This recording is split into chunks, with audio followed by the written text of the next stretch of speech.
Jeannie, you raised your hand, lovey? I did. Yes, I have noticed, well, starting with my work with you individually, but also through this, that my mind is much sharper. I had a lot of memory concerns, and those are definitely disappearing, comparatively speaking. Yeah. And I find myself, knowing some things that I had not remembered learning. Maybe I'm just knowing them. I don't know, but I don't remember learning them. And Beautiful. so they're coming to me. Yeah, there's a definitely a clarity there that hasn't been. When I did this training in 1989, we spent 4 months in Texas. We worked 7 days a week. Sunday we got a half a day, but we started at 9 in the morning and we went till 9 at night. And we just drilled and drilled and drilled and drilled and drilled. And we went through 4 levels of training. And there's this one exercise that we did called duplication, where there was a chair that had a basketball on it, and there was a chair that had a basket, and it was a 10-hour session. And for 5 hours, you went from the chair with the basketball. You picked up the basketball, you described it, you put it down, you turned around, you walked to the other chair, you picked up the basket, you described it, you put it down, walked back to the chair with the basketball. We did that for 5 hours. We broke for lunch. We did for another 5 hours. Every time you were in front of either the basket or the basketball, something different would come up, something you noticed about it, some memory that was triggered. By the end of this, you were so flat, like there was like literally nothing left that was triggering you, and your ability to duplicate, your ability. I went to fill out an application one time at some government agency, and the woman hands you a sheet of paper, and I filled this thing out, and she looked at it and she goes, I've been here for 27 years, and you're the first person that has ever completely filled out this sheet of paper. She said, "You don't miss anything." And I said, "No, because I mastered duplication, and that's available for all of you." um, oh my God, it was so exciting to like pull out all my stuff. For whoever wants to come on this journey, the stuff I have to teach you guys is crazy. We won't be doing 10-hour duplication processes, but there'll be something like that. You're going to find that you're going to recover things that you, like you just said, Jeannie, that was so beautiful, things that you forgot that you knew, things that got pushed to the wayside, pushed down, pushed back, pushed up, shoved off, hopes and dreams and wishes, and so much inspiration is available. It's really cool. What else? What else have you noticed? So one thing that I noticed, and it actually happened to Mariami as well, was that words come out of these things when we're clearing that we've never heard before. Yeah. Never heard the word before, and Yeah. poof. So we say it like, is that even a word? Right. And then I'll let Mariami tell you. She went to the meaning and how absolutely appropriate it was. Well, you guys are now dipping into the channel of multiple lifetimes. People have literally had, suddenly they're like, holy fuck, I can speak French. Because they cleared out whatever the thing was when they were in France and they were killed for one of their clairs. And you heal that thing, and suddenly they're like, why do I understand French? And that's weird because today while I was in the bath, I heard a Sanskrit word, which I've never heard before. And yeah, so Yeah. it was wild. Oh man, there's so much power in just the 2 exercises that you guys have been doing. And there's so many more. Miriam, please share. So the word I got was dissolution, and it means sadness resulting from being forsaken or abandoned. Wow. Holy shit, that's appropriate. Yeah. That's gorgeous. That's gorgeous. So one of the things that we had to do when I did this training in 89, we had dictionaries. So I think at one point I owned like 7 or 8 dictionaries, and then there was a fight of like, was it the Webster? Was it the, Encyclopedia Britannica, whatever, like, but I literally found a dictionary that was that thick and just like this huge thing, like you'd have it on like one of those wooden stands. And we had to do word clearing on if, and, the, but, of, for, him, her, he, she, all those 2 and 3 letter words. I think I mentioned this before. My comprehension increased by about 2,000 words during the training, and my speed and my comprehension was just off the charts. Like, I don't have an eidetic memory, but I was literally remembering entire sheets of instructions. All the stuff that has gotten closed down. I was working with a client the other day, and Jeshua came through and he said, ask him, what doesn't he want anyone to know about him? And he revealed something so deep and so painful. And he's like, nope, I've never talked about this. I'm not telling anybody. And I said, okay. And he goes, well, this morning in meditation, Yeshua told me that I was going to be telling you. And I said, okay. And as soon as he said it, he just started weeping and sobbing and grieving and like forgiving and releasing himself from this thing that he was like, I'll never tell anybody. He was so much shame, so much horror. You know, nobody was hurt. But just stuff that was devastating to him. And he reached out to me the next day, and like he looked like he was glowing white light energy, and he said, oh my God. He said, telling that secret to someone, he said it like freed me. It has literally freed me. One of the tools that I teach people in quantum, it's either quantum communication or quantum relationships, is about being able to communicate like the hardest things.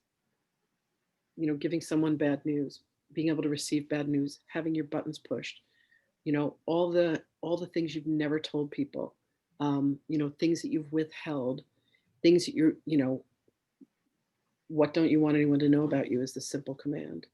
And it comes right up and you're like, man, I'll never tell anybody about that. But it's when you do, when you find someone that's so safe for you to be able to work with, and you're able to communicate that, it gives you the most phenomenal freedom in your life to feel like nobody has anything on you. And it's not that you don't become, I don't give a fuck, but there isn't anything that you can't ever say to anyone.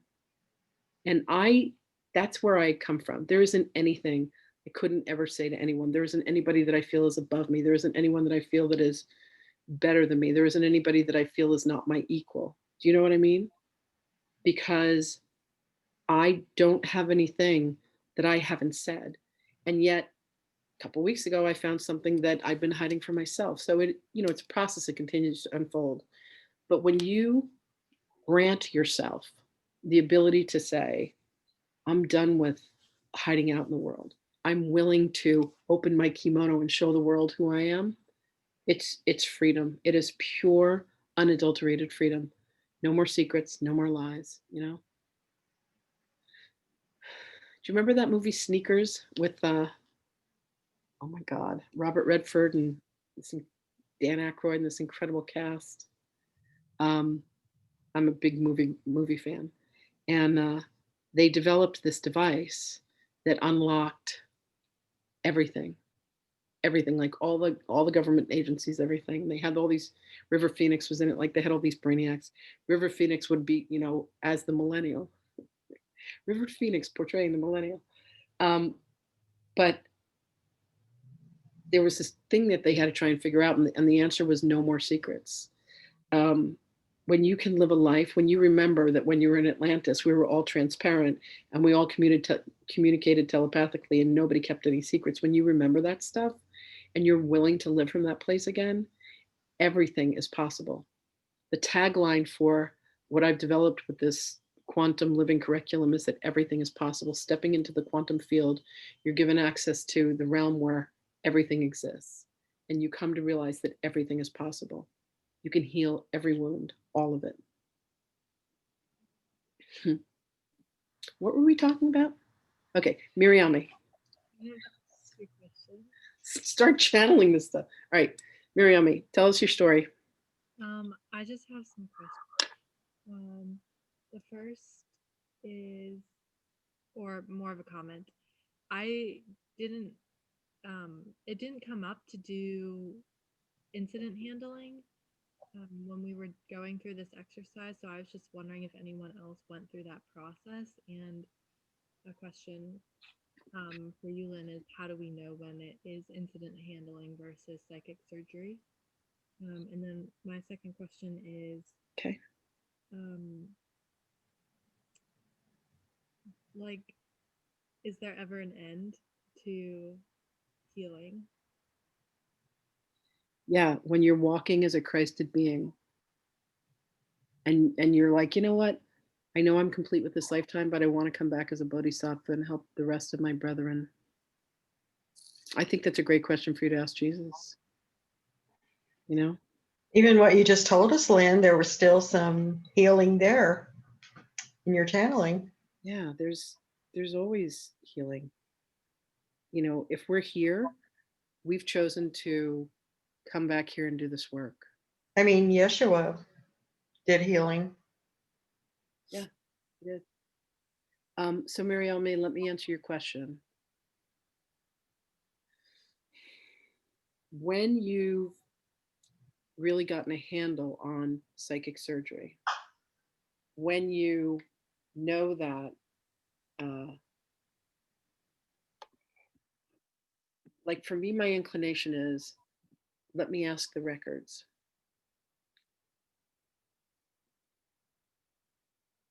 When you know that anything that comes up, you can just turn to psychic surgery and handle it. But if that isn't the tool, the next tool that you have would be incident handling. But incident handling is, you know, like the trauma of when something happens, and there's a whole memory that comes with it. So it isn't just a feeling or emotion. It isn't a, you know, a physical feeling or an emotion or a, you know, there's another process for thoughts, which is the clean slate that I taught you the other day. But incident handling is specifically when you're doing clear and the clairs, and all of a sudden this person's like, you know, they just cut my tongue out for speaking, you know, in tongues. They've just burnt my eyes out because I had visions. They've just cut my head off because, you know, whatever the reasons they're cutting your head off, you know, they just burned me at a stake because I'm a witch. When people have those memories, when those come out, that's when you do incident handling. It's just a way to unpack and to kind of deactivate a very heavily charged memory. Does that make sense? Yeah. Okay. So let's see, Kim, I know you weren't here last week. So what came up was that there was a memory that was coming up when you're doing incident handling. I mean, when you're doing clearing the clairs. And so the process that I handed out last week was one that's called incident handling. And you go in and from a very neutral place, you ask, when was it? Where was it? And what happened? And you have them just move through the incident from the beginning to the end, you know, sharing what it is that they see and experience as they go. And what it does is, you know, with enough repetition, you'll get to a point where they're not like crying, upset, in turmoil about what it was that happened.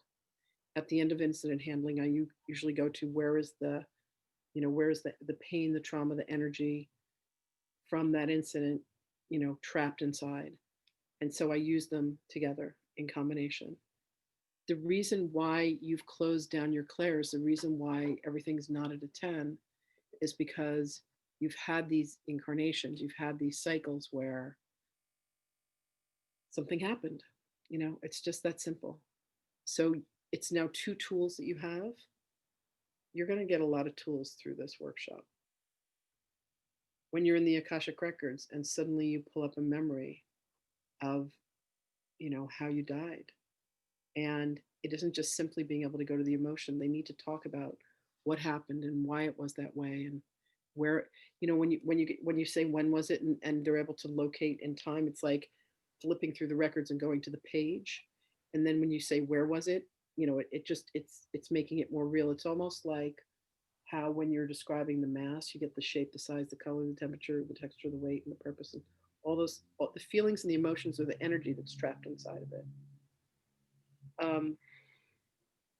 And I don't even remember what the interaction was last week, but incident handling, you know, it's another tool to use. So did anybody have an occasion to use incident handling this past week?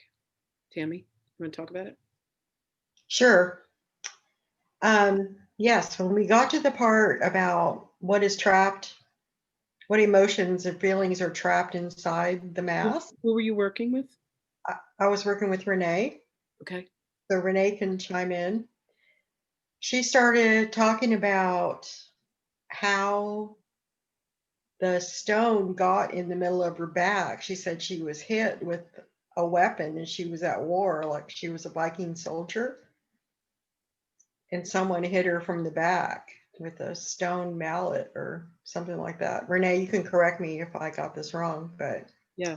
So so that then I that's just went right in with like, when was this? perfect. And let her talk about it. You Yeah. know, where was it? If there's a story that starts to come out, incident, especially a story of trauma, like, a Viking comes up with, what's that thing, like the stick with the chain with the ball with the spikes, and somebody comes and whacks you, and you have that memory. It was like when I was helping Gene and we were doing his Akashic Records training, and all of a sudden he's panic stricken, and he's got a halberd is the word he used, got an axe in his chest, and the whole memory comes out. So Renee processes deeply. She did, the Psychic Development Academy that we had here at the sanctuary.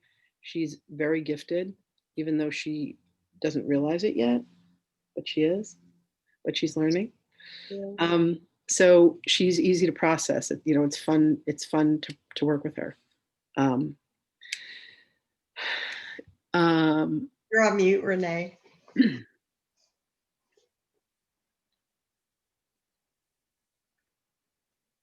I have to tell you, like, even though I was at war and somebody came behind me, it was like a betrayal. He was trying to kill me. I don't know who it was. Yeah. But the whole thing just turned around, and I survived it. And I looked at it as, wow, this was a lesson. This was like great sportsmanship. I was like, good strategy, but Done.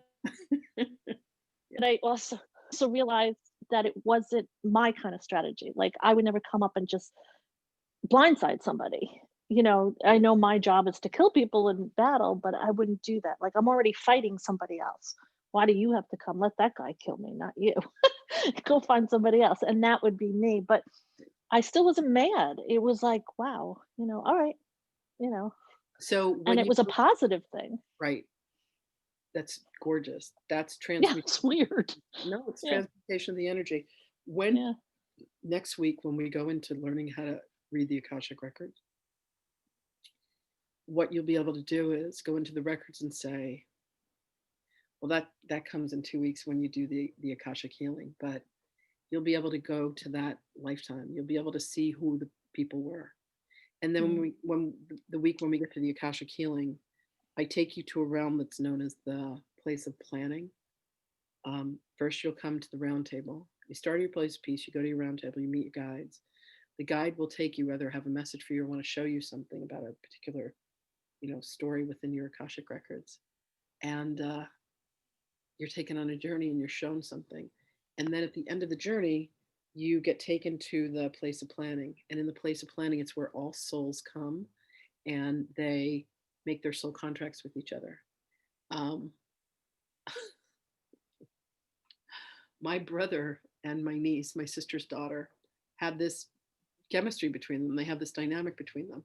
And I've seen it, and my brother's not going to lay a hand on her, and but it's very, very funny because we were all, where were we? Oh, we were at my other niece's college graduation, and my sister's like, I'm putting people in hotel rooms, and she said and I'm certainly not going to put Amelia in a room with John Michael, and I'm like, no, of course not. And I knew what she was, because she'd seen it, she'd felt it. Like, it's a thing there. It's an echo of a past life, because 3 lifetimes ago they were husband and wife, and now they come in as aunt and uncle, as niece and uncle, and it explains a lot about incest. It explains why brothers and sisters and mothers and fathers and sons and daughters and whatever else you got out there, nieces and uncles, because these soul contracts are made, and we're like, in this lifetime you're going to be the father, and you're going to be the mother, and you're going to be the niece, and you're going to be the brother, and you're going to be the cousin, and you're going to be the shopkeeper this time. But I was your wife, I know, but now you're going to work down, and make me sandwiches. And we had and like, there's some part of our soul that goes, I know I don't know you, can I get a roast beef and Swiss on rye? But like, for some reason you love to go to that shop and you love that shopkeeper, and it just always makes you happy when you see him. And then you go into the records and you're like, oh, that was my wife in my last lifetime when I was a man, you know? It explains everything, like all of the dynamics. This whole thing that I had to go through with my father, and realizing that I used to send him off to rape and pillage and kill on my behalf when I was, a dark queen and an evil king. I'm killing it out there. I'm telling you, I'm killing it. Ah. But when when we can get real about who we've been, when it's not this myopic, like, who am I? Do I know you? Why do you seem familiar? Why do I love you? Why do I fucking hate you? Why do you feel like you're a family member? Why does my brother have an attraction to my niece? Like, like, why did my father and I do our whole sexual dynamic? Because we planned all this. We chose all this. We're in the Hall of Records, and you're there with one of your guides, and your guide is like, well, what lessons, what's the soul contract between us? What lessons were we meant to learn? And you'll see, Renee, that there was a lifetime where you invented that technique and you mastered it, and you're like, I don't need it anymore. And they're like, oh yeah, you invented that. Here, let's show you what it's like to be on the receiving end of that. Boom. Yeah. I would never do that. And you're like, yeah, except you're the one that invented it. So, Yeah. none of this happens by accident. There are no accidents. There's no coincidences. We all meet on the other side, and you're the teacher, and you're the teacher, and you're the teacher, and you're the teacher. We're all in this together. Does that make sense? Mm-hmm. Yeah. Yeah. Okay. What else? I have a follow-up question. Ask away, baby. Is incident handling then Baby, it's really hard to hear you, and I've got my phone all the way up. can you hear me better now? Yes. Okay. Is incident handling then more based on past life, or can it be this life? It can be any incident. It can be this life. It can be future lives, because I'm going to teach you guys how to do pre-lives as well as relives. So relives are where you go into the past, and pre-lives is where you go into the future. I didn't think I was going to teach that, and I'm certainly going to go into it more when we do the quantum akashic intelligence, but I'm going to show you guys how to be able to do that. Would any of you like to see future lives? Sure. Okay. It's a tool. You look, like anything, the more you use it, the better you're going to become at this. Mm. I got trained in this technology in 1989. I did 4 months, and then I came back a couple of years later and I did another 4 months learning this stuff. I drilled it and drilled it and drilled it and drilled it.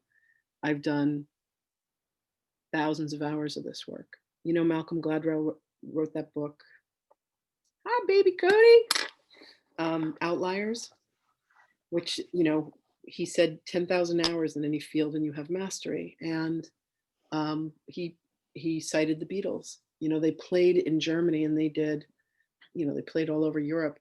And when they came to the Ed Sullivan Show, they'd already had mastery with their craft, So the more you practice this, the more you do this with yourself, the more you do this with others, and just thank you to those of you who have come to me and done this work with me. I can't tell you how valuable it is and what a treat it's been to have you do that. Thank you, thank you, thank you. You guys come and practice with me. Ask, reach out, because I will coach you as you're doing it, and you'll only get better through practice. Some of you will walk away from this and you'll never use any of these again. It'll be this nice 2-month thing that you did with a bunch of people that you love and you've known forever and you'll love forever. Some of you will come work with me because I need facilitators. Some of you will become the facilitators of the new practitioners. It's going to be whatever it is you want to do with this. But the more you practice this and the better you get at it, spirit starts to tell you stuff. Spirit's going to show you stuff because you're opening yourself up to it. Does that make sense? Mm-hmm. If you're paying attention, the messages are coming in louder and clearer and deeper. I did a channeling of Jeshua today that for me was the richest and the deepest. Who was there this morning? Did you guys feel that? Like it was like all him. It was all him. And I watched this little video, you know, Jesus talking on how to achieve ascension in 10 minutes. And he's just like, just allow it, just accept that everything that's happening to you is exactly what you created and you're exactly where you're meant to be. And then he led me to page 79 in the Yeshua letters. And it was like, man, allow, allow, allow, allow, allow, allow. Allow what? Allow me in your heart. Not your physical heart, your heart. And boom, there he was. It was beautiful. And that's available for all of us, you know. I'm learning as much from each of you as you are from what it is that I'm spitting out. And I have so much more, so much more, so much more to teach if you want to learn. And if you want to help others heal, and if you want to teach others to do this, and if you want to, you know, there'll be place for all of you at the table for anybody who wants that. Miriam and Deborah are already hired, so there's that. Who else? What else? Michelle, you said that you had a chance to use incident handling, baby. Tell me about that. Yes, I did with Renee and also with my friend outside of this. Nice. Tell me how that went. Oh my, she went through this intense. It was exactly what everybody has been saying. She remembered things that she had forgotten. She went out of it going like, oh my gosh, I completely forgot that this happened and this feeling, and yeah. Yep. That was amazing. And then she was excited. I was like, hey. And then I with Renee, it was like a block and hesitation. So I would go back, I was going back and forth with them. And I was even starting to worry that I, you know, would need to bring like, you know, the past lives or something in it also. But literally just going back and forth from the incident and the psychic surgery. Yep. And Yeah. Renee had a beautiful experience with that too. So I would say, yeah. Renee, so would I was you able to use it twice. That's perfect.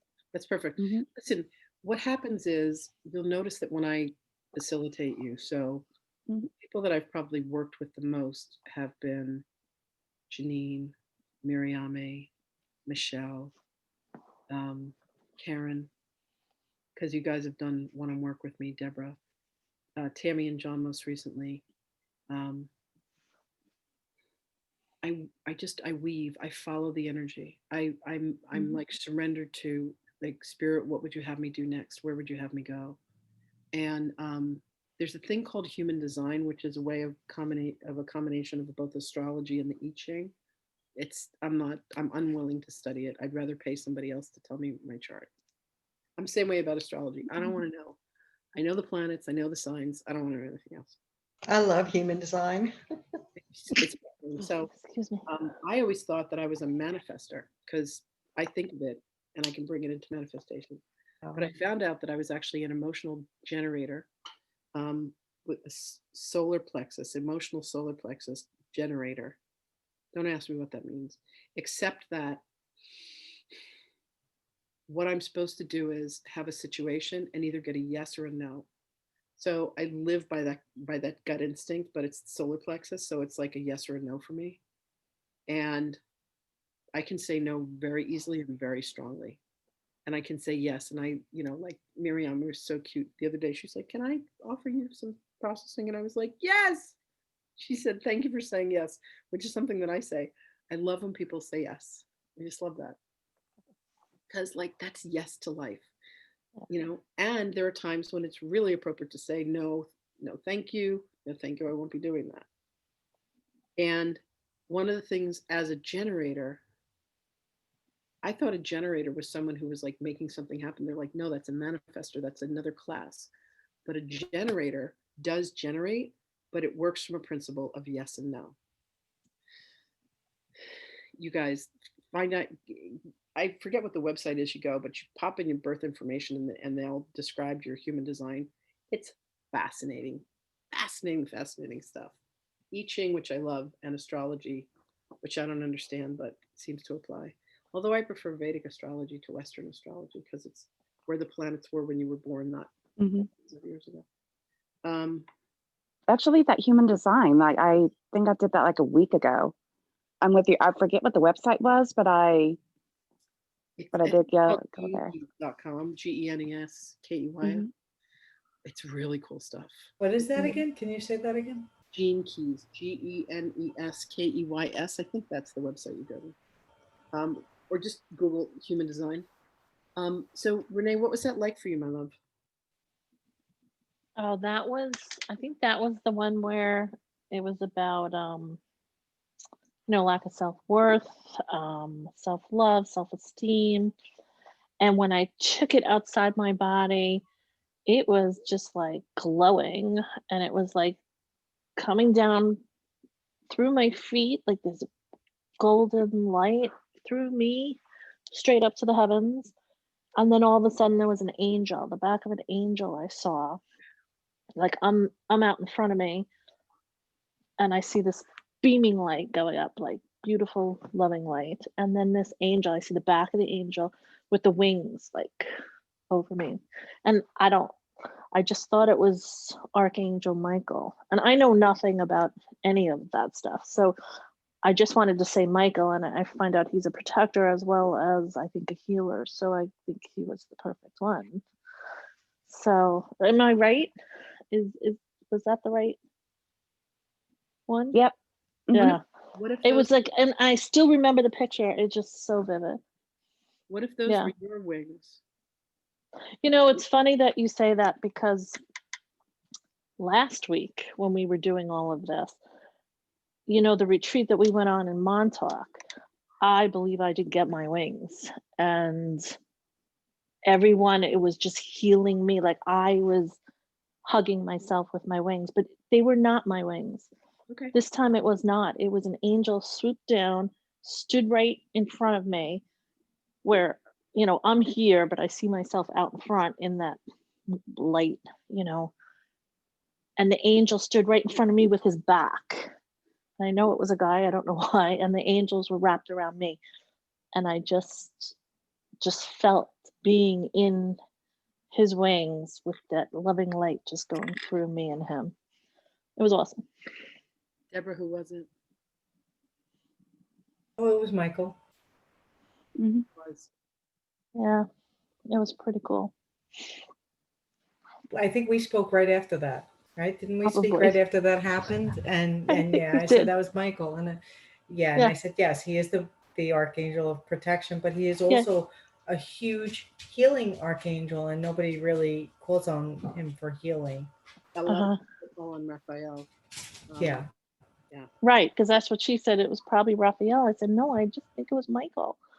I don't know why. I know nothing about the archangels or That's okay. anything. Trust But whatever yeah. you get, always. Yeah. Always. Google. Yeah, I had some pretty cool experiences with everybody. You're all registered for the event on the 21st. The woman who's leading that led the event that Renee and Joanne and I went to out in Montauk.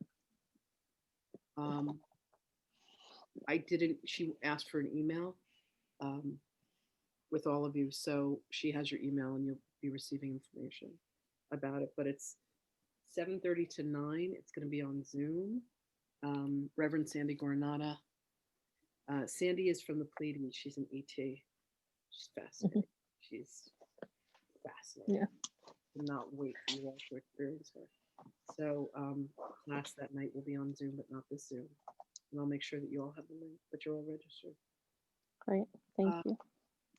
Yeah, you're welcome.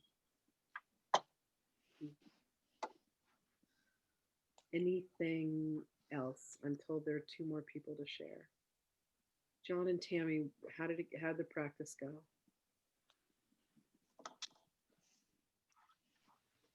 It went good. We talked today. I just kind of lightened up and just having fun with it, relaxing and just letting it happen. Because I'm like, this is already a natural thing for me. Just go into it. So I've just been laughing and singing and Deborah even got that message for me that I should just be singing and singing around my house and just being relaxing. I feel my throat opening up. I feel all of my clairs opening. I just Yeah. want to jump in there because when I did it with her, you were the one who asked me, oh my God, that's a positive. Are we allowed to do positives or should it just be negatives? And I told her my experience prior with the angel and the glowing light and stuff. I said, no, it can be positive. It was for me prior. And then I had another positive with her as well, with that stone thing killing me. So, yeah. Yeah, I got several messages from that, Renee, but I don't even remember Yeah. what they are now. I know. Yeah. Well, that's okay. They That's went all right. into Yeah. they went into your soul and your soul absorbed them. Yeah. Yeah. And It doesn't have to yeah, remember. I mean, I told you what they were, but now I don't remember. But So- we also talked about your wings being in My that. wings. Yeah. I have Exactly. a request for this next week. Kim was away. She and I did an individual clearing your clairs class. But if you guys would give her some extra love and attention this next week, we're going to be emailed the How to Read the Akashic Records class. And I know that some of you have already been trained. But it's going to be really fun now that more of your clairs have opened up. So the thing that I would recommend, and we're going to do some more practicing tonight. The thing that I would recommend is just do much of the clearing before we get to the records, because it's a whole different experience when you go into the records and your clairs are open. And I can tell you the most remarkable experience that I had of training somebody was when I trained a woman named Kathy Mamelin, and every single one of her clairs are at 10s. She's a phenomenal, renowned psychic and a medium. And when she opened the Akashic record, she sat there for 15 minutes when you open for yourself for the first time, and she just wept. I may have mentioned this before, but it's still one of the most profound experiences for me, because I have that experience with the records now, where she said, other than the birth of her son and the birth of her daughter, it was the most remarkable experience she'd ever had.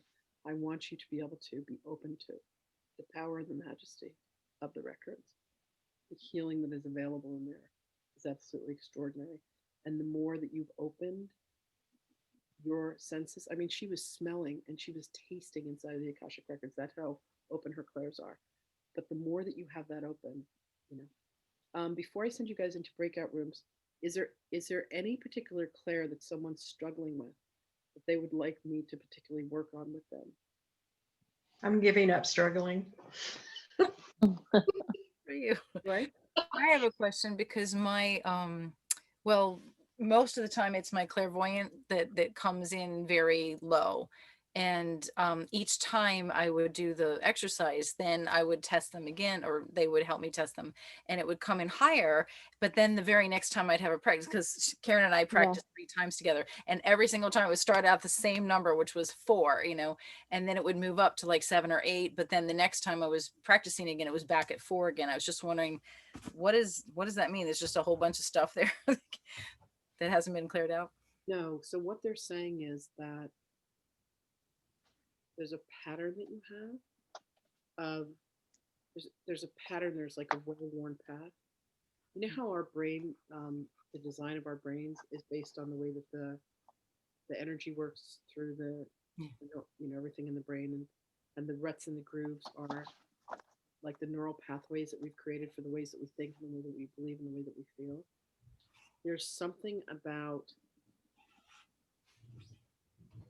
why you've kept that as low as you have, that you haven't quite gotten to the my father's tonsils grew back 3 times because they never got to the roots.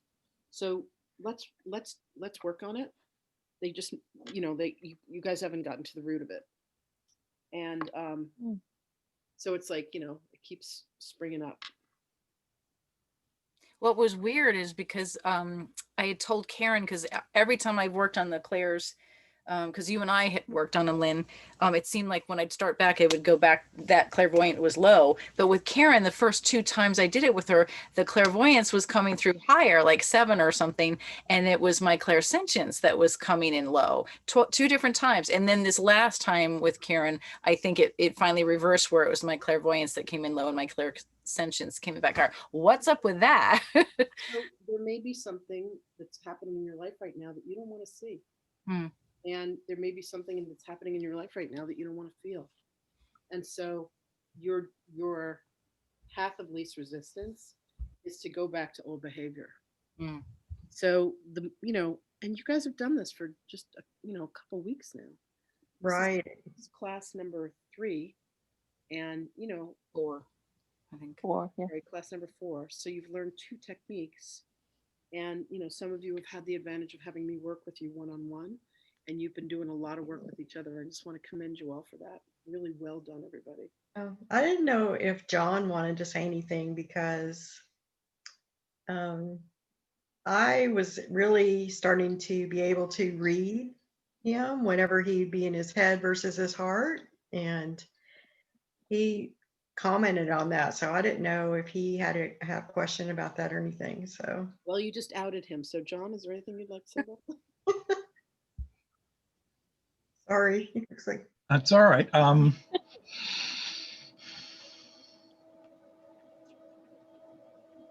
Why don't you go into your heart for that answer? Because Yeah, I was going to say, because here's a clue.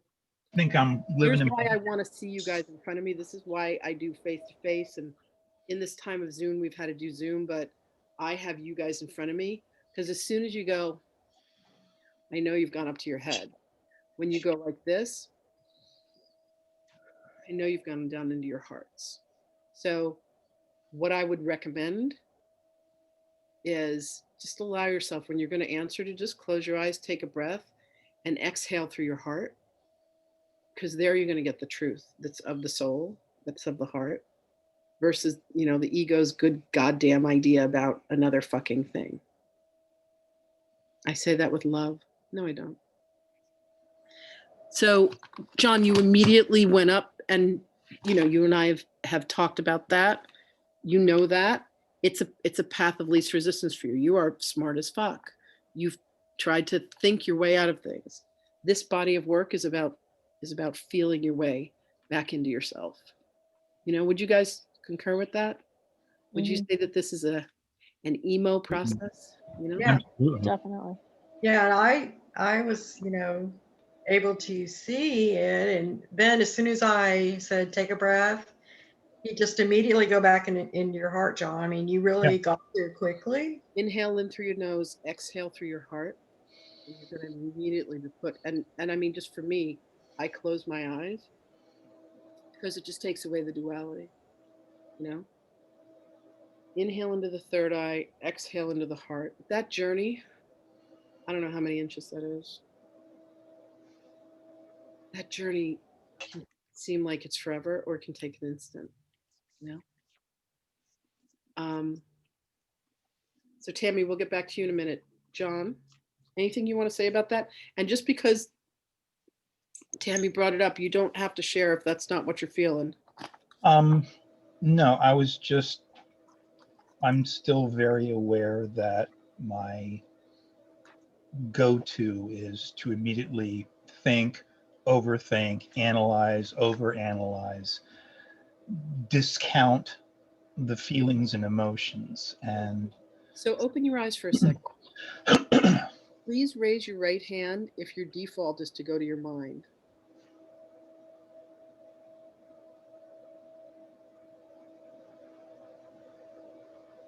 Part of the human condition. yeah, Part of the human condition. We are training ourselves. This is training. This is education. yeah, This is like the rigor of the training that the Course in Miracles is, to start right, yeah. Experiencing life in a way that's in alignment with the truth of us, with our souls, allowing our hearts, because we feel safe enough with each other to bring our hearts forth. Right. And it's just the process of putting that pause, closing my eyes, taking that deep breath, and just dropping any sense of logic, any sense of thought, just going with, what am I feeling? What am I sensing? What am I experiencing? And I have a new teacher's pet for the evening.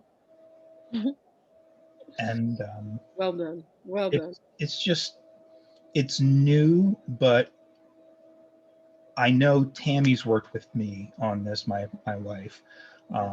Been kicking my butt for 20 some odd years now about it, rightfully so. And now it's being done with love and tenderness. Mhm. DLC. Look, this is a, it's interesting. While it seems like it's new, this is ancient to you. Like, Oh yeah. guys, have you ever seen that gorgeous meme that comes through and it says, I found a very, very old picture of you, and it's just a star, and it's like the rays are shining, and it's like we're these ancient, ancient beings. We're gods and goddesses. We're creator beings. We're aspects of the divine, and we've forgotten who we are. The first time that Metatron, I held up the painting of Hathor, and he goes, "That's you. That was you." And I was like, "No, it wasn't. I'm some fat chick from Long Island, Hathor. Like, come on." And now I'm like, okay, and I invoke her, and I'm like, wow. I opened my heart to her today, and that's been a journey since 1996 in this incarnation. So all I have to say is well done. Well done to each and every one of us. You know, like the courage that it takes to come and do this work, the courage that it takes to tell the truth to yourself about yourself, the courage that it takes to say, this is what I'm really good at, and this is where I really suck. The courage to say, I'm magnificent and I'm amazing. The courage to say, I've totally fucked up in this area. At 59 years old, I allowed myself, I finally, it was work I did with one of you somewhere that opened something up. And listen, here's my very personal agenda. I want us to have like not an army, there's got to be another word for it, a village. Hillary Clinton's like, it takes a village. A legion. A legion. Oh, I love that. I want us to have a legion of light workers that have these tools, that no matter where you are, you go, you know what? I know that really bothered you. Would you be willing to let me test something out with you? Um, my friend James, the one who helped me co-create Selma, we were having a conversation today, and he got really, really messed up with a comment that someone had made to him that like devastated him. And like he said it felt like bookshelves falling in on him, like all these thoughts and all these beliefs and all these feelings. And I said, I've got a student in class. Her name is Miriame, and I just did an exercise with her that was so, so powerful. And she's really, really good with this technique. Would you be willing to let her practice it on you? Because I need her to practice it. And she did one with me the other day. It was amazing. And he's like, he goes, send me the process. Let me read it. Very, very logical, protected mind conversation. But I can't wait to teach you guys that process, because Miriam, would you talk about your experience of when we did that very, very simply with your name? Yeah, so there's a lot of precepts, right? Beliefs around that I've held in conjunction with my name, Mariami. And so we walked through all of the beliefs that I've held and the feelings and emotions and everything that's stemmed from hearing my name and having triggers around my name. And the people that you had associated with it. Yeah. Because that was such a significant part. Like, we have people that we've assigned as authorities in our life that have helped us shape who we are. And there are things that they've done to us and stuff that we've done to them. What was that like for you? We did your mom, your dad, and your sister. Yeah. And my nanny. Yeah. So oh my God, and your nanny. I forgot about that. All of the off of one name. My clothes. Yeah. Like an hour and 45 minutes off of her name. Just her name. And what freedom did you feel after that? It felt like I had my identity back, if that makes sense. Like I was no longer like triggered or had any sort of negative feeling around my name or what I don't even remember what some of the beliefs were. I think like unworthiness and, you know, It doesn't even matter because once Yeah. they're gone, they're gone. So I'm going to teach you guys this one thing that's really, really cool. When you have someone that's an authority in your life and you have an interaction with them and they win, like they're the winning identity and they've like bested you, you take on their identity and you start to negatively self-process yourself. So in life, people Mhm. either interact with you and it makes you feel better about yourself or it makes you feel worse about yourself. Does that make sense? Mhm. When someone overcomes you, you literally take on like a cloak that thought, that feeling, or that belief about yourself. And so when you say, who or what caused you to believe I can't have what I want? You'll say, well, I taught myself that. And it's like, no, it's a belief that you've adapted, but what happened that caused you to have that belief? And then you find the person. Mm. And when you can remove that, it gives you back more of you. More of your life force comes back to you because you're like, you know what? I'm not going to have that belief anymore. You know, I'm not going to see life through those eyes anymore. I'm not going to have that precept, that, you know, belief that says that this is the way that life is. Let me find out, what do I really believe? What do I really want? What would be the consequences of having the ability to love your name, to remember that you chose your name? I think I'm going to start calling you Mari. It's so funny you say that because that's actually my nickname. Is Like it? in Georgia, everyone calls me Mari. Yeah, I was thinking about you and thinking about that exercise with you when I was driving back in the rain today, and I was like, oh, just calling her Mari. And it's funny because you were always Miriam May. And then remember, Deborah, when you found her name in Anna, mother of Jesus? Okay, Tammy, I want to get back to this process with you, and then I'm going to put you guys in the breakout rooms. Miriam, thank you for sharing that. Mari, thank you for sharing that. There's so much transformation that is available for you guys. I'm so excited to be on this journey with you. Okay. Tammy, I want you to close your eyes. Everybody to close your eyes. I'm going to take us through a really quick meditation.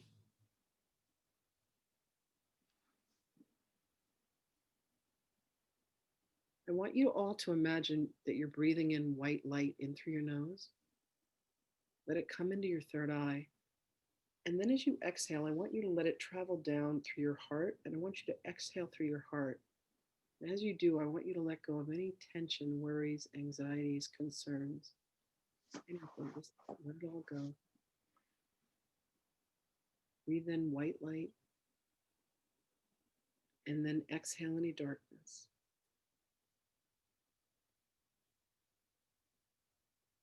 Take another beautiful deep breath. Breathe in white light. And then exhale darkness.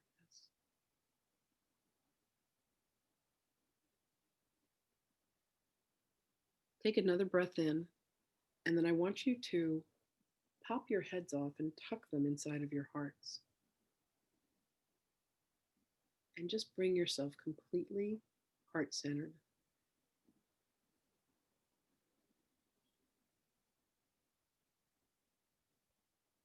Allow yourself to feel the love that you have for yourself.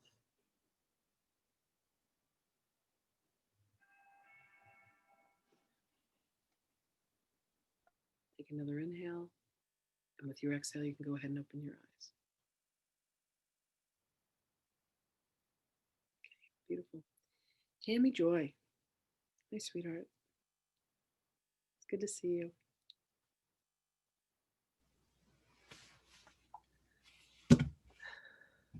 I'd like you to close your eyes. And we're going to gauge your clairs. I want you to answer from your heart. And I want you to tell me, on a scale of 0 to 10, at what level is your clairaudience? 8. Thank you. On a scale of 0 to 10, at what level is your clairsentience? 6. Thank you. On a scale of 0 to 10, at what level is your clairvoyance? Still saying 4. It's okay, my love. It's all good. Better than the 2 we started with. We're gonna get you there. On a scale of 0 to 10, at what level is your claircognizance? 7. Okay, very good.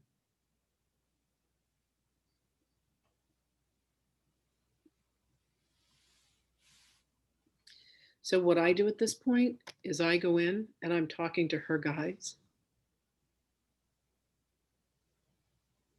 And they're telling me what they told me earlier, which is if there's a situation in your life right now that you have not wanted to take a look at.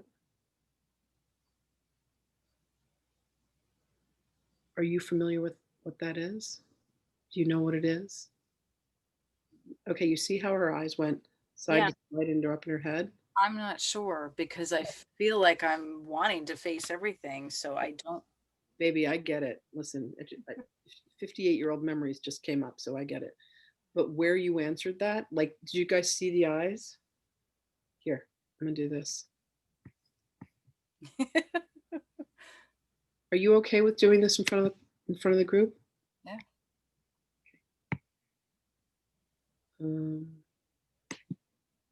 Okay. So close your eyes. Take a breath in. And then I want you to exhale through your heart.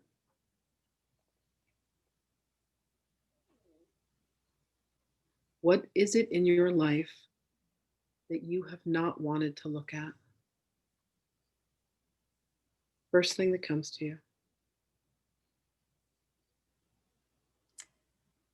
I think it must be my relationship with my brother and sister-in-law because that's the first thing that came to me. Beautiful. Okay.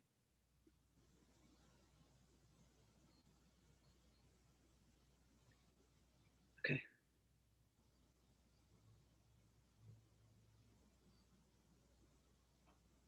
And all of this would be very weird in their eyes. Not weird, wrong. Wrong is how they would see all of this. So Right. No, I get it. I get it. So there's a story that you're telling yourself about the relationship with them. So part of it is this is wrong. This is wrong, or this is all wrong. yeah. Which one is it? What's your phraseology? I think I just said wrong, but I think they would see it as all wrong. Yeah. Okay.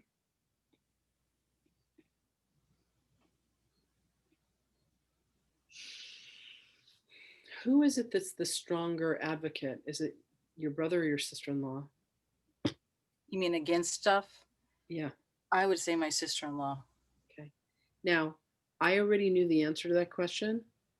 I don't say to her, like I don't lead the conversation with would you say that your sister-in-law is a stronger? Give her the choice. Do you understand? Like let it be of her volition, because if she feels that it's her brother, then you're going to work on the brother. But if she feels that it's the sister-in-law, and spirit's saying the sister-in-law is the one, but you want to make it of their volition, not of yours as the facilitator. Does that make sense? Okay. And Deb, I know that for you, because of your incredible claircognizance, it's a lot that you know, baby. So for you in particular, rather than leading anything, give them the choice. You'll find out, 9 times out of 10 that what you've seen is accurate. Keep that for yourself. But you always want to let them, like there's only what they can handle. I can see more than you guys can see, because of the work I've done to open all this up. But I'm here to guide you, but I can only take you as far as you can, are ready, willing, and able to go, right?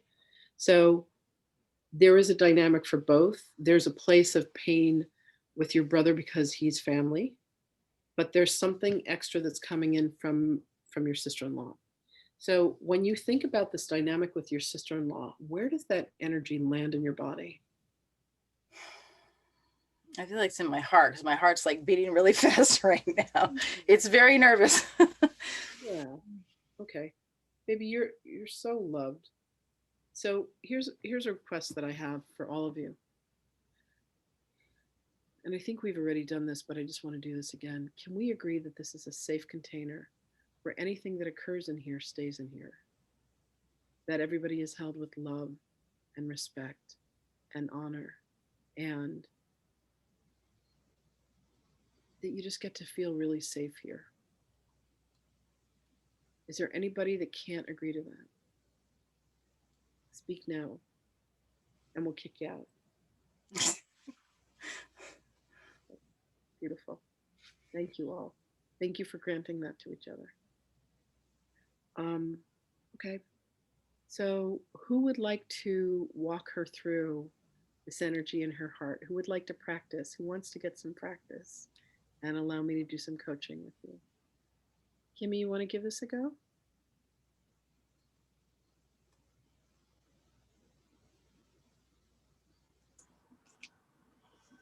Yes. Beautiful. Tammy Jo, are you good with Kim walking you through this to practice? Okay, beautiful. All right. So she said that the energy's in her heart.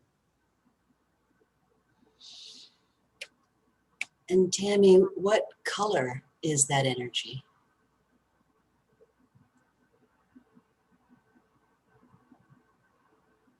Feels like it's like a dark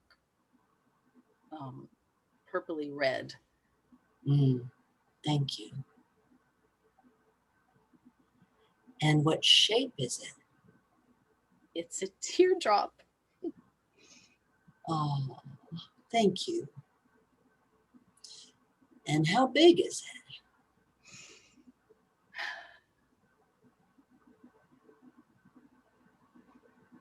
I'd say like 8 to 10 inches wide and taller, like 12 or 14 inches tall. Okay, thank you. You're doing great. How much does it weigh?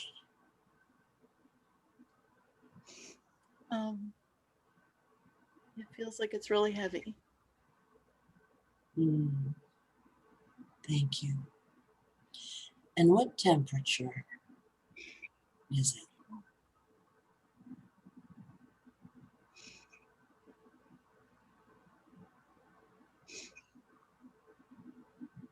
I'm like feeling my face is twitching all over the place. You're doing great. It feels cold. Thank you. You're very brave to be doing this, and we're all with you. Thank you. One of the greatest gifts you can give yourselves is to let the tears flow and just let them. It's like your heart is connecting when you're crying.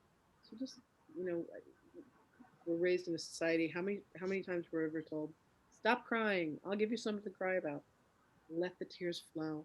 The more you allow, it's literally allowance, the more you would just allow the tears to flow, let them fall on your chest, let them fall on your face, let it ruin your mascara. I don't have any mascara, but I stopped wearing that because I cried too easily. I did magnetic lashes. So. I think that's why it's hard for me to cry sometimes, is because I always cried so easily. Oh my God, how beautiful is that? Just allow yourself to feel into this one. The more we let ourselves feel what has been trapped inside of us, the more we release it and the more we recover aspects of ourselves. And Kim, you're doing a beautiful job at this with us. You are. Thank you. There's a field of love that you're emanating, that you're surrounding her with, that I can feel. Can you guys feel it? It's palatable. It's like she's already surrounded Tammy with a field of love, and she's holding her as she's doing this. It's gorgeous. Okay, Tammy. This purpley red mass in your heart, are there any sensations to it, or does it have any movement?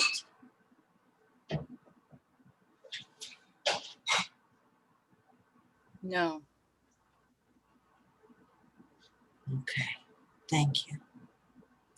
And what is it made out of? Feels like it's made of granite. Okay, thank you. And what is its purpose?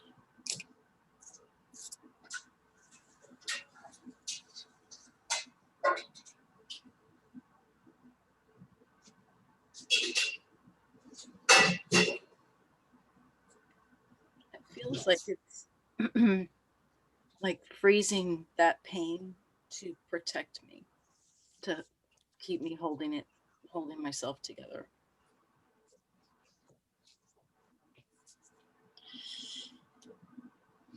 Thank you. And what are the feelings or emotions that are trapped inside of it? Betrayal. Thank you. Just feeling hurt, not being understood, judged.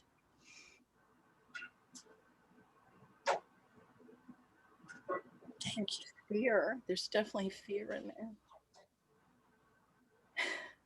Almost like she's an authority figure. Maybe she was somebody to me in another life. Thank you. And what others? What other feelings and emotions? I'm going to do a quick teaching moment. When she has just said, maybe she was someone to me in another life. Yeah. Where could you take this? What process could you introduce at this point? The incident business. Exactly. And you could say, Tammy, let me ask you a question. When was that? First answer that comes to mind. I want you to look, listen, feel from your chest. When was that?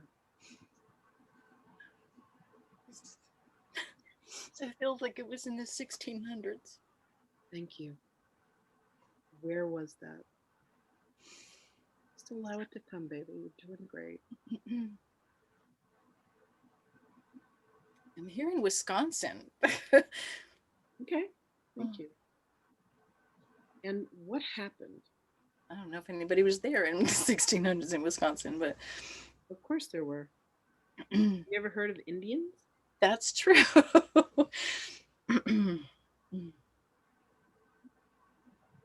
What happened?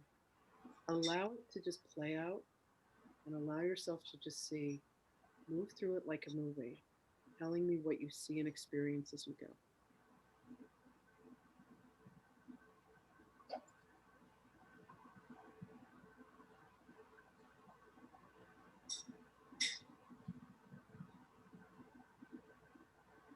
I don't feel like I'm getting anything.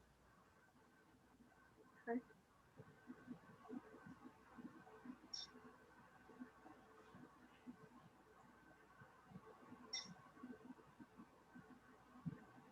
There's a lot of pain connected to this. Take another inhale in and exhale back in through your heart.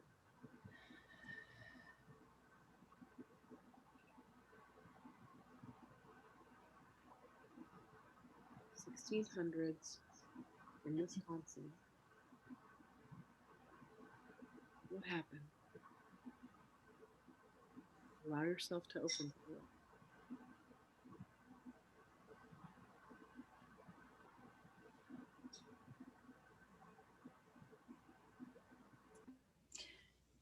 The only thing I'm getting is like, I feel like I was walking and almost like she came up from behind, but I'm not having any other specifics. That's okay. And that there was a lot of judgment against me. Okay. Thank you. Beautiful. So go back to the beginning of that. So you may need to repeat this a couple times until the story starts to unfurl. So go back to the beginning of that incident. Actually, now I feel like I'm running, like I know she's coming after me and I'm looking behind me and running. Thank you. Thank you. What else happened? Let it continue to unfold.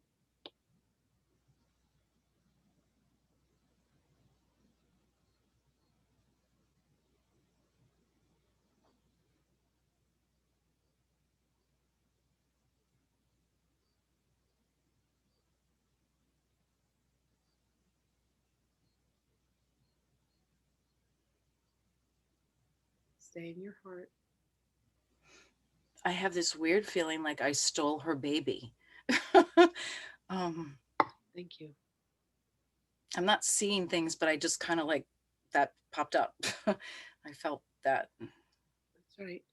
Listen, your your strongest, your two strongest are your clairaudience and your claircognizance. So you're gonna rely on them to let the story, come out. So you're gonna hear things, you're gonna know things. Okay. So you stole her baby. What else? Go back to the beginning of this incident and move through it.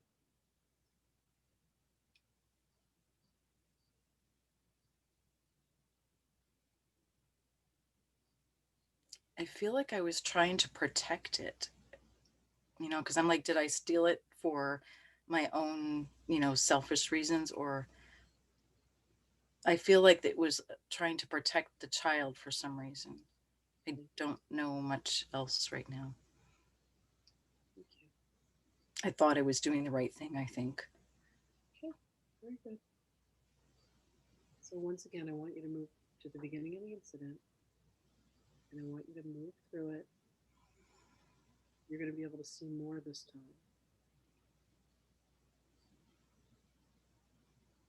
What happened?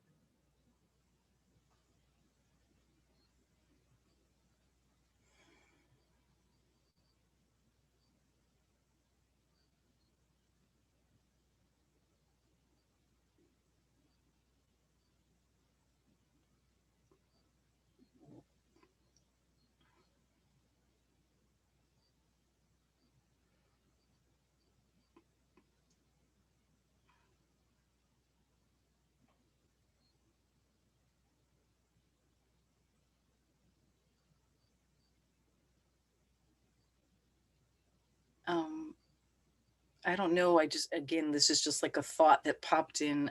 Um, like maybe the child was supposed to be sacrificed, and this was a strong belief, I guess. And she was all, backing up that belief and was willing to do that. And something in me told me this was wrong. And I wanted to save the child. Thank you. So the same way in which she judged you saying this is wrong, you saw her doing something and you said this is wrong. So can you see the balancing from one lifetime to the other? Yeah. Okay. All right. Um, anything else about that incident? How did it end? I feel like she felt like what I did was jeopardizing her salvation, like by preventing her from doing what she felt she was supposed to do, that I was condemning her to hell or something like that, Thank or to shame, you. some kind of shame. Okay. Very good. Any more about that?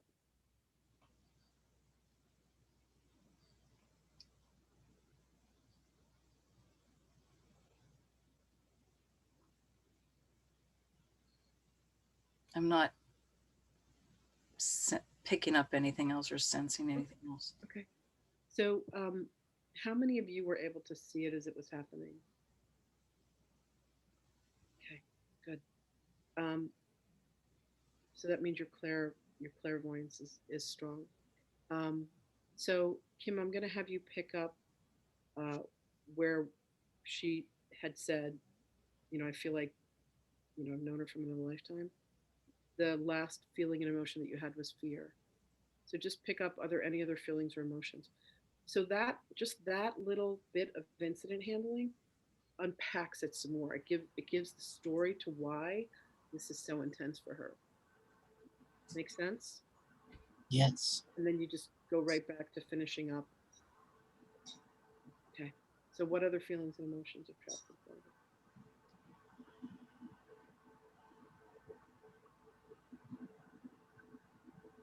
Regret.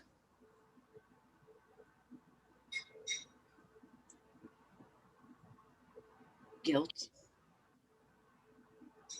Thank you.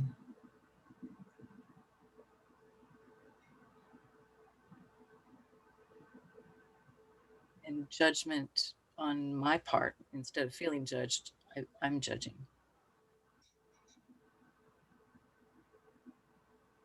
Teaching moment. One thing that you'll start to uncover in the Akashic records is that what is happening to us in these incarnations are what we've done to the other. And it's just, it's a sandwich. It's same, you know. And when we heal that and when we forgive ourselves for what we've done to others, we can then forgive them for doing it to us. And we can actually say, thank you for doing that to me and helping me complete my karma. The moment I was able to do that with my father, I stopped crying. Powerful shit, guys. I love that we're all like, see, here's the thing, like you guys have ruined me for all other students because we're all doing the work of the Course in Miracles. Shit. I think that's my new clientele. I'm only going to accept people that have done the Course in Miracles. Thank you so much. You ruined my practice forever. That's right, John. Well done. All right. My work here is done. It is done. Let it be. Okay, good. Keep going. Any other feelings or emotions?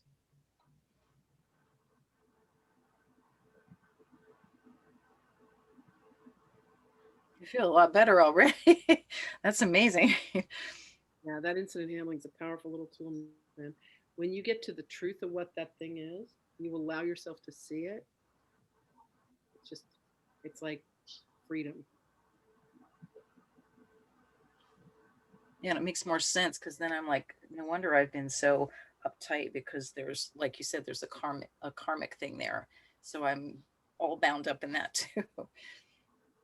This is all about telling the truth and getting present, because the more you tell the truth, the more you're able to be in the present.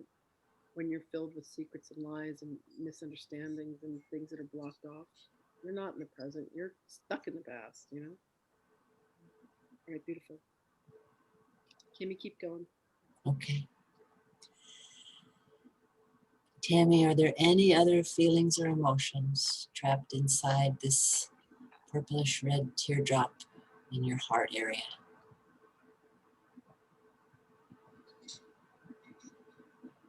There's some sadness and resignation. Thank you. What else? And there's some peace in there and a sense of release and some joy. Wonderful. Thank you. Here come the happy emotions. Anything else?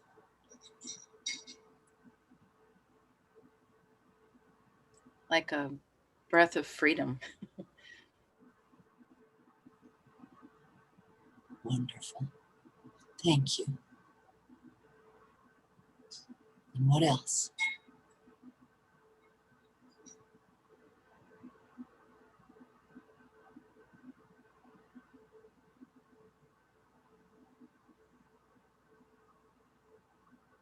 Just some enthusiasm and excitement.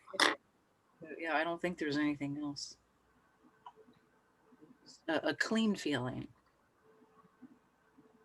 Great. Thank you. All righty. Now we're going to I'm going to ask you to take a deep, slow, smooth inhalation. And on your exhalation, imagine surrounding this entire mass in your heart area with a field of golden light and love.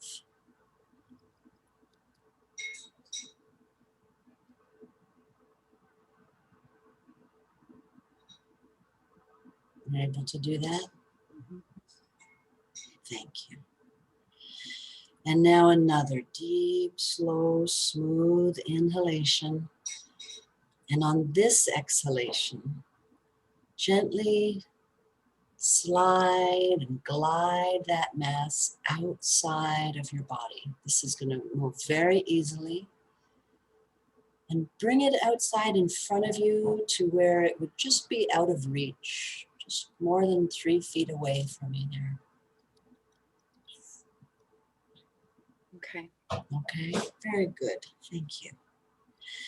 Now, another deep, slow, smooth inhalation.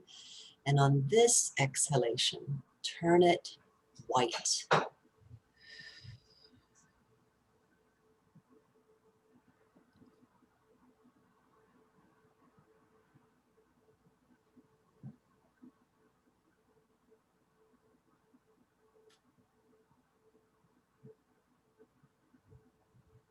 Very good. Quick teaching moment. You can literally feel in your heart when someone's turned something white, because when you take an inhale and when you take an exhale, you feel their freedom. If you take an inhale and they're still, and you're like, you can't get the whole full exhale out, know that they haven't been able to fully turn it white. You will develop yourselves to the point of being able to feel and experience that.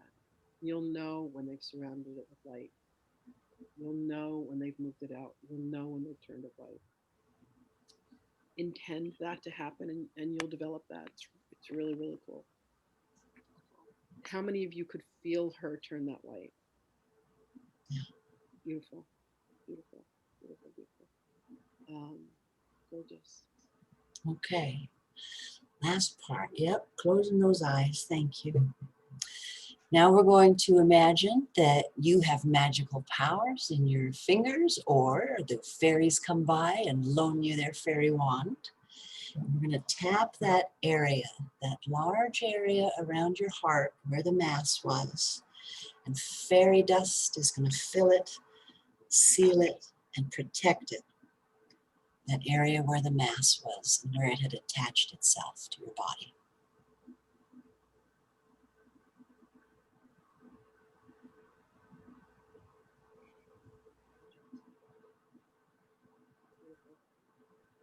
Well done, ladies.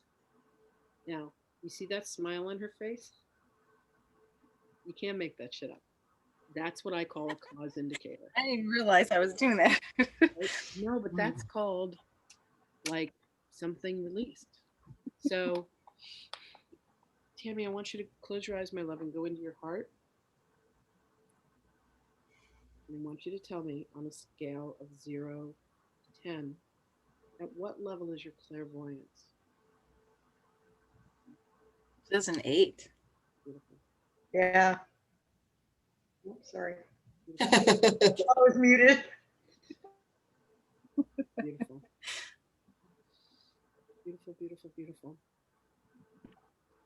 That's amazing, because I really, being someone who doesn't seem to see much, I was like, how am I gonna but I don't know, I'd have because you believed in it and because I felt the love from, Kim, I felt that I just felt safe and the support of everybody. And because I knew it was possible and I wanted it, then I would get like a tiny hint of something. I'd feel something or know something. And yeah, that was really Desire, interesting. intention, allow, surrender. That's it. Keys to the Yeah. kingdom, baby. That was beautiful. And I can't believe how much freer I feel, because all this time in this lifetime, I have not understood why she seems so much that way. And I have felt so tensed up about it. Yeah, and I have been afraid of her. I've mostly gotten past that, but it's not completely, it comes up When- too often. And so this thing, I feel so much better. I'm like, I finally feel like, okay, it feels balanced now. It's not all just me. Like, it's just this cycle that we all go through. When whoever Oh. works with you next, when you get to the Akashic records, there's more to that story. There's like what happened and everything else. I'm Go sure. back to that. And I'm sorry. I have to apologize, Tammy. All the times we worked together, I didn't catch that. Nothing came up for you that way. stop. There's nothing to apologize for. Yeah, I might not have been ready Yeah, either. listen to So me. I put you on the craziest, steepest learning curve. The stuff I'm teaching you, like I was months into my training, and I'm like, they can handle this. I'm glad I had myself muted while Lynn took you through the incident handling, because when you said, your story of she was behind you, you were walking, nothing else was going on, and then, oh, you were running, and then, oh, you had her baby, and then she was gonna, the baby was gonna be sacrificed, and you felt it was wrong. As soon as you said wrong, like I was like, oh, because that was the exact word you'd used earlier about. Exactly. I was like, oh, I couldn't stifle it. Oh my gosh, Tammy, you look amazing. You're giggling, you're laughing. You can just see how much that lifted off of you. release. And your sister-in-law's like, you think I was wrong? Let me show you what's wrong. Yeah. Earrings, like, dude, like, and here's the thing, you guys are best friends. We certainly were. Yeah. No, but I'm telling you, like, when I was doing this training, we were in Hawaii and we had these 8 students on course, and there were these 2 girls, and they were sitting. It was a pretty narrow table, and they were partnered up during the training, and it was a several-month training, and they just, like, they would fight over, your cup is on my side of the table, like there was this invisible line. Your cup is on my side of the table, that's my pen. I mean, just like constantly at each other. It's really interesting to watch. And it just, the whole time they were like at each other. So I took them in a room and I'm like, all right, we got to resolve this. And we went back like 17 lifetimes, and they were best friends, like best friends. And then we went through lifetime after lifetime of, this one killed this one, and this one killed this one, and here they were best friends, and here they were married, and here one raped the other one, and here one murdered the other. They just went back and forth and back and forth and back and forth. So the training's over, and a couple of years later, the one who was married divorces her husband, and the other one marries him. like it didn't end, like we just continued to do this stuff, but they were best friends. It's like, oh my God, like it made so much sense to me. So those who look like they are our mortal enemies are the ones who love us enough. God's like, okay, I need someone that's gonna, rape and murder this one. Who loves them enough to have them? No, I need someone who's going to rape and murder their child. Who loves them enough to have them hate them and go through the experience of hate? Someone raises their hand, and it's your best friend. The stuff you guys are going to find out, like, this is better than science fiction. Oh my God. All right. How about a quick pee break? And then we'll go into the rooms. By the way, is there anybody that's got a green thumb? Because I have this plant that the top of it's green, and all of a sudden the bottom leaves are like so yellow. That's because you're overwatering it. Yeah, ice cubes, babe. That's the money tree plant, right? No. Send me a picture of it. I've got a really good friend in Texas, and she has a green thumb like crazy. I'll send her a picture and see what she has to say. Yellow over. Oh, Money tree plant started like this big, and the thing is like so huge right now. okay. Yeah, yellow leaves usually mean overwatering. But you know what? There's one thing that I forgot to say in the beginning when I was talking about all that happened.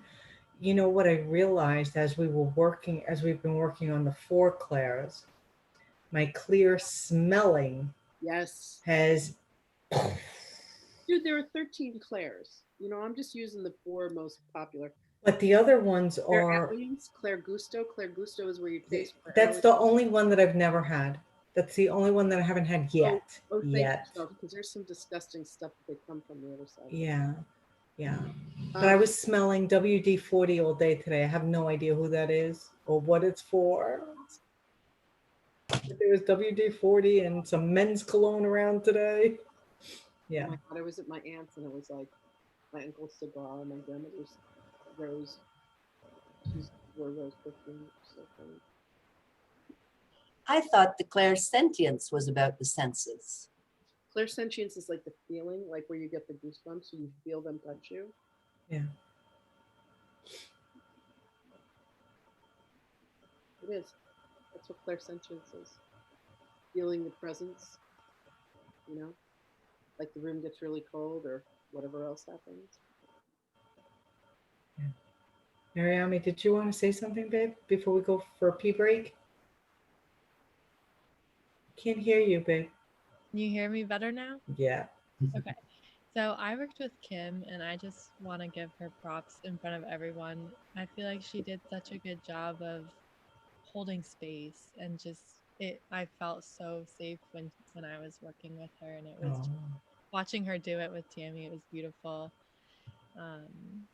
And then Tammy, you have a really funny guide. I was just laughing when that you have a guide that's very funny, and they were saying really funny things when you were releasing that, so it was really cool.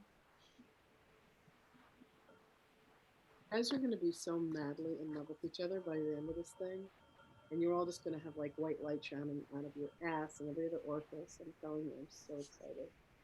And this is only the beginning. I know. Everyone I've talked to has just been beautiful. Yeah. Right? Yeah. I love this. I'm sorry that Joanne and Susan aren't here. I'm sorry that Susan's not going to be able to continue with us, but hopefully Joe comes back. Okay. 5 minutes, 10 minutes, 15 minutes. What do you need? 10 minutes? 10 minutes? 10? 10's good. All right. 8:55. See you all back here. I'm going to pause the recording so I'm not recording us. Yeah. Okay. All right. Beautiful. Emotions. He went right into, he's like anger, guilt, right off the bat. He went in, and at the end, I asked him how he felt, and he said he felt fine. But then the next day when we were hiking, so that would have been Friday, and we arrived on Saturday. So that was our 7th day of hiking. And at the end of the hike on Friday, I didn't ask, he just volunteered that his foot felt a lot better. So that was cool. So Deb, you just shared this really beautiful thing. Congratulations, Kim. I Thank you. love that. Deb, you just shared this thing that was really cool in the room with Mariami that I wanted to share with the group about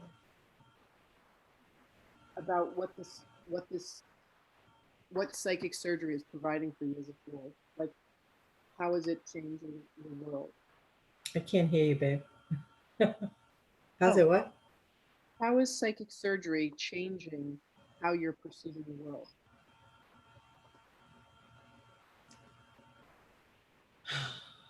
Did I say that? Well, you said it's causing you to pause. Oh, yeah. Okay. So I don't. No. You had to remind me, dude. Listen, it's late. I'm tired. We're almost done. When you're an empath that's walked around her whole life feeling everything from everyone and just knowing things, having no idea how or why, and you always want to spit it out. You always want to say, right? And what psychic surgery has taught me was to step back. It doesn't matter what I have to say.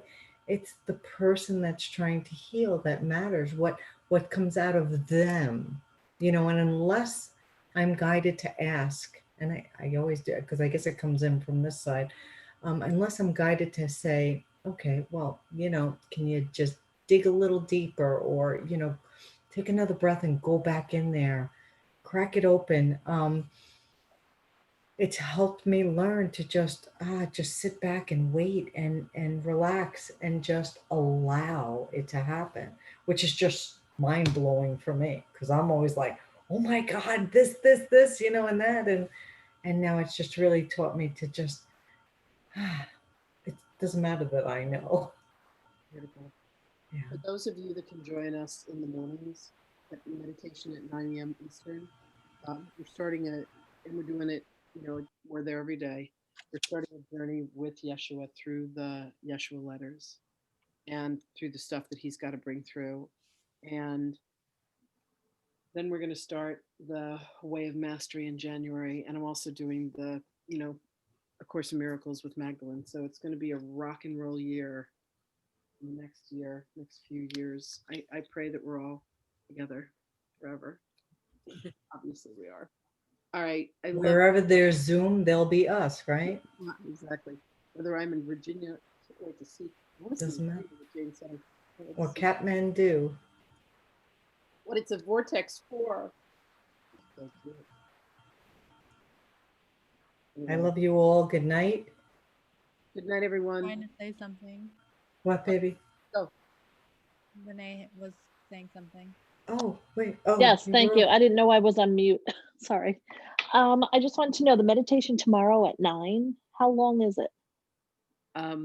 We end by 10 a.m. So what happens? Okay, so it's an hour. We read a passage, we meditate for 20 minutes. I've been channeling Jesus, Yeshua, and then we have group therapy, and then we're out. Okay. by 10. Okay. I mean, you know, Okay.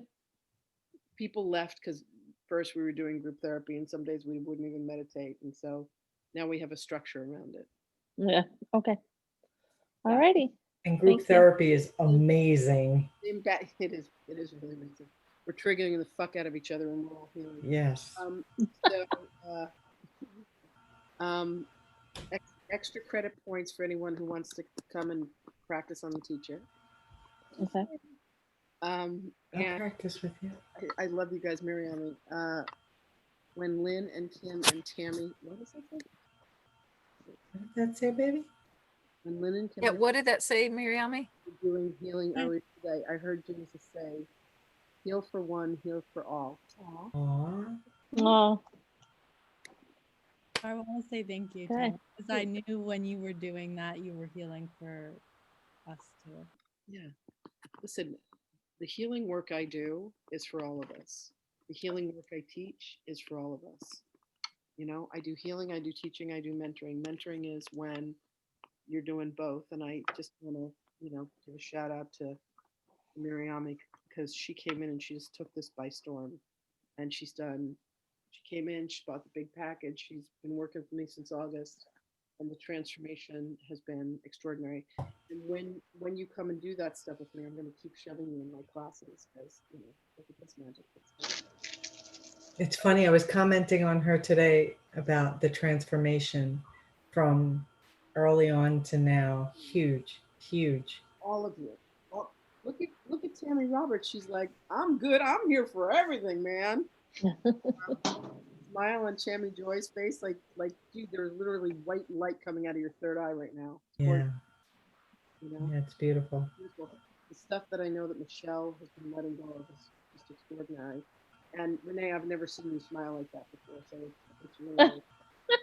well, there's a lot of positivity coming out now. Yeah. Like, yeah. So it's not all negative, so it's nice. About her art and him from that first conversation we had to where you are today, baby. God bless you. You know, and Jeannie, oh my God, you're extraordinary. And if there's something that's still in there, we still got another session on the books for you, so maybe we can do anything. Thank you. They've already told me that you're going to be one of my facilitators, so there you go. I got your future all mapped out. You're welcome. Bye, everybody. I love you. All right, bye. See you Thank next you. week. Bye, everybody. Bye, everybody. 5 pages long. Please read it before class next week. Okay. And, you know, for those of you who've done it, you know, and practicing and all that, just read it again. I'll be using you guys, you know, to help because, you know, it's heavy duty stuff. Okay. Night. Thank you. Bye. Good night, all.